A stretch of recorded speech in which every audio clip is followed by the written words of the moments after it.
Ada 4 sholawat itu yang sering diajarkan para ulama. Yang pertama adalah sholawat nariyah. Ini ada yang pakai 4.444. Ada yang pakai sholawat Jibril. Sholawat Jibril ini kan sallallahu ala Muhammad. Itu yang pakai 1000.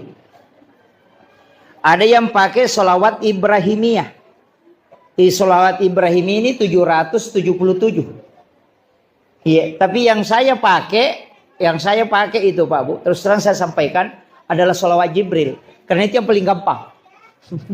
Itu yang paling pendek. Saya baca 1000 setiap malam. Tapi nanti malam Jumat baru saya pakai berdoa.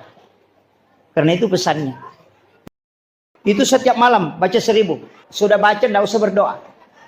Malam Ahad tidak usah berdoa. Nanti malam Jumat baru kita pakai khusus untuk doa. Sholat sunnah hajat 2 rakaat. Napa baca kasih sabu, napa ki milodong. Insyaallah.